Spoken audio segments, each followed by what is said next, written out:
Қоршаған орта, күйзеліс, дұрыс тамақтанбау, шашты бояу және жиі сәндеу, мұның бәрі шашымыздың нашарлауына келеді.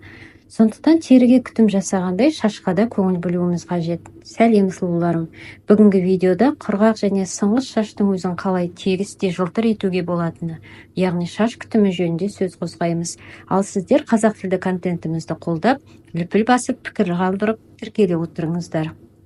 Үй жағдайында шашқа да күтімді ойдағыдай жасап жүрсеңіз, қымбат салонның процедураларынан кем болмайды. Ол үшін тек күтім құралдарын дұрыс және өз шашыңызға сай келетінін таңдауыңыз қажет. Ең бірінші қадам шашты тарау. Шашты тек таңертең ғана емес, сонымен қатар күні бойы тарау керек.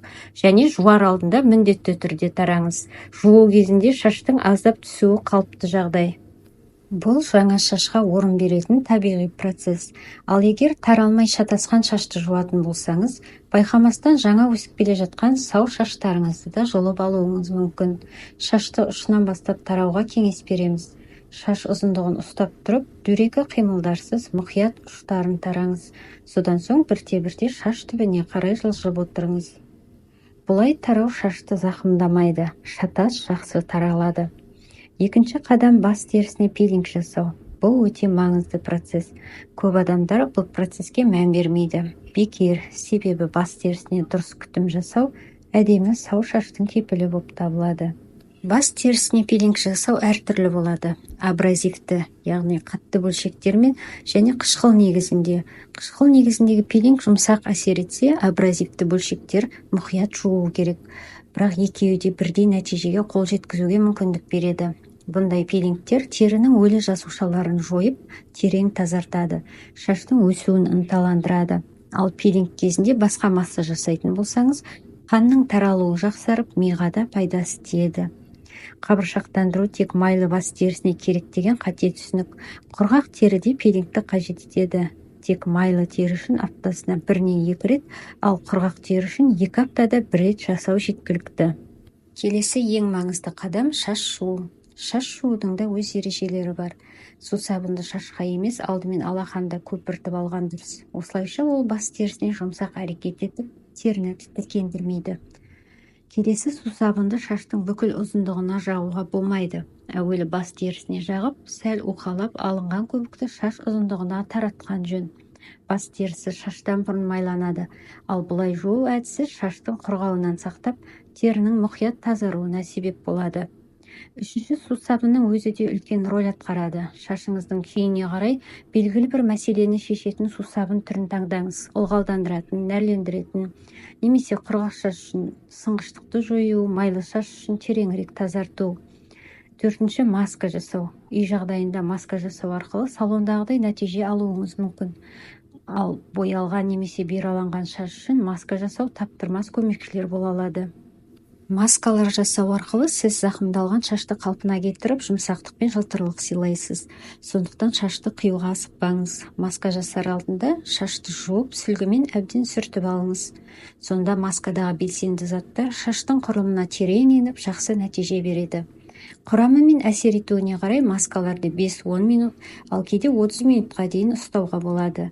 Егер маска бас терісіне арналмаған болса, тек шаштың ұзындығына жағасыз.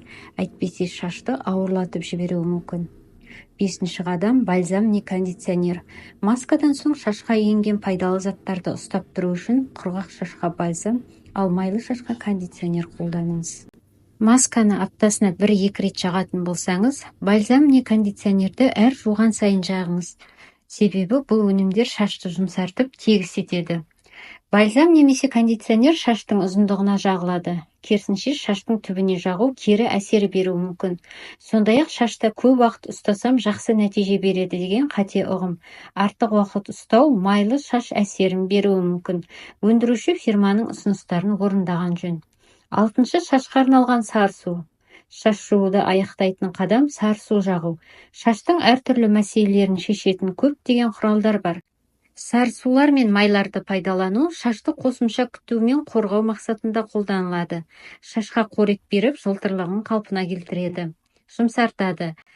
Кейде бұлардан да басқа қосымша қызметтер атқарады. Сондықтан шашыңыздың типіне қарай таңдап алыңыз. Кез келген сарысуды шаштың ұштарына жағып, қалғанын ұзындығына қарай таратасыз. Бұл әдіс шашты ауырлатпай, майлы көрінуінен сақтайды. Ешбір өнім таралған шаш ұштарын бір-біріне жабыстырмайды. Керісінше жұмсартып ұқыпты көрсетеді.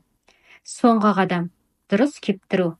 Көп деген ханымдар үшін шашты ыстық фенмен кептіру әдетке айналған.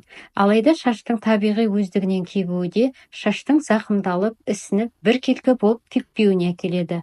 Сондықтан да шашты кептіргішпен, бірақ термиялық қорғаныспен кептірген дұрыс.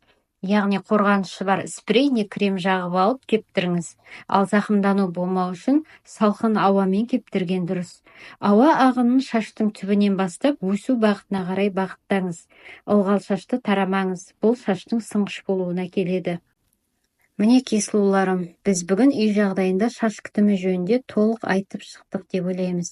Егер осы айтылған кешенді күтімді ұстанатын болсаңыз, шашыңыз көп ұзамай жақсы өзгерісімен қуантатын болады. Ал шашқа үй жағдайында маскалар жасау жөнінде алдағы видеоларымызда айтатын боламыз. Сондықтан тіркеліп, қоңыраушаны басып қойыңыздар. Назарларыңызға рахмет.